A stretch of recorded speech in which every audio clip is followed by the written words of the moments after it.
They are trying to do some little interventions to deceive the United States and the world that they are doing something. So the president has now formed a committee to look into how to compensate those who have been killed. How do you kill people, then you compensate them? What he should do before he can talk of compensation is first stop the killing and recite his order of shooting the leg and recite the order of Kipchumba Murkomen of shoot to kill before he can even talk about compensation. Fine, it is in order to compensate families that have lost their children. But it is immoral to kill children and then compensate their parents. Why don't you let them live? Let them live. You don't have to compensate them. If they are leaving you, there is no need for compensation. So the president needs to admit liability, apologize to the parents and to the people of Kenya, recite his order on shooting the leg, countermand his minister on shoot to kill, then we can discuss compensation. But you cannot pretend you are compensating people who have lost their children and you have not yet recited the order that you gave for them to be shot. It's double speak and it's not genuine. Again, back home, he has messed the healthcare system. When he came into office, there was the NHIF, which was struggling but working. And you people know, because you take care of people back home. At least NHIF was working but struggling. So what we needed were reforms in the NHIF Act to make it more compliant, to make it more efficient, and to make it serve the people of Kenya. Instead, he scrapped it and brought something called SHIF. NHIF needed 800 million Kenya shillings to reform. He scrapped it and brought something called SHIF at a cost of 104 billion Kenya shillings. That is money that is being stolen. And the thing is not working despite spending that amount.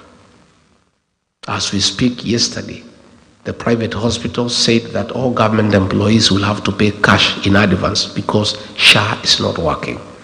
You people know because you are here. And I know you support many families back home. You know SHA is not working. And I know you are making interventions to help your relatives back home. The education system, again, most of you are beneficiaries of the Kibaki Free Primary Education. Most of you are beneficiaries of the Higher Education Loans Board that saw you through university. Those are things that are working but have been messed up. The health program has been discarded and they have come up with something that is not working, has made university education beyond the reach of ordinary Kenyans. And many of our students are at home. Again, money meant for free primary education has been diverted and is the one that is being used for these useless empowerment programs by Mr. Soprano. This money you see in bags, in sacks every weekend is money that was meant for free primary education. A great legacy by President Mwai Kibaki has now been destroyed. Business, there is no money in circulation.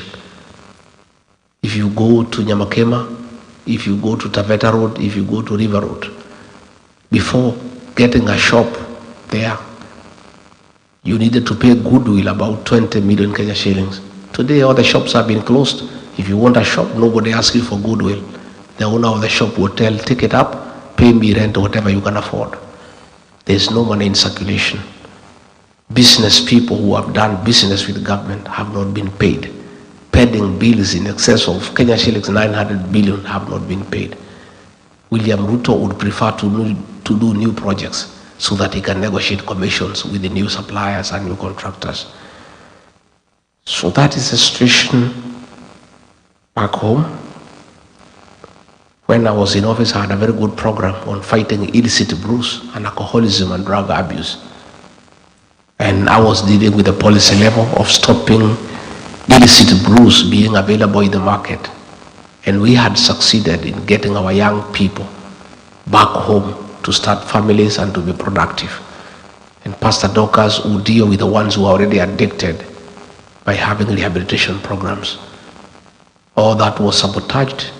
The AIDS, the brews are back. Our young people are in the trenches and in the drainage, drinking and destroying their lives.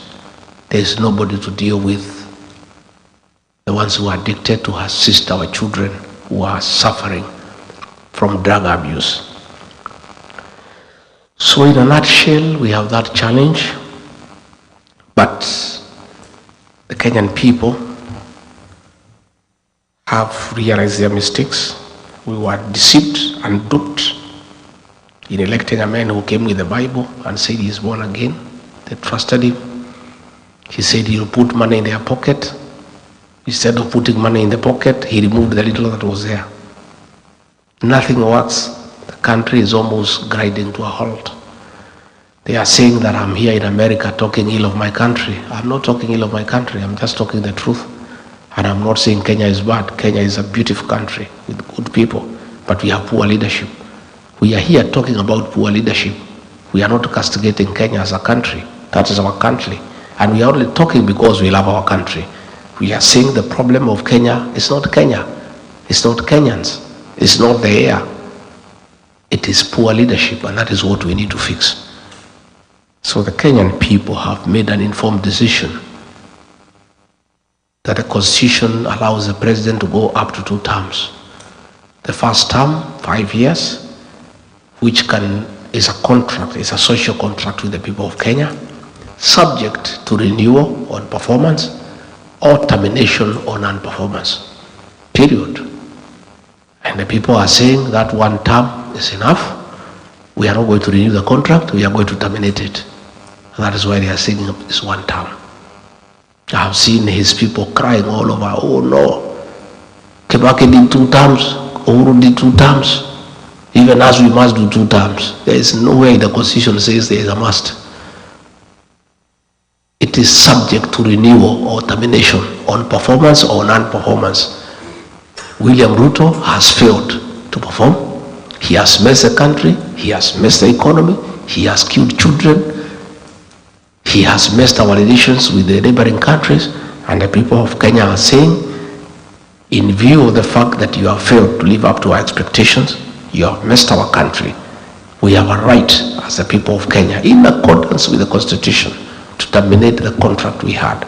So serve your 5 years and move on. We intend to get another new government to enter another 5-year contract.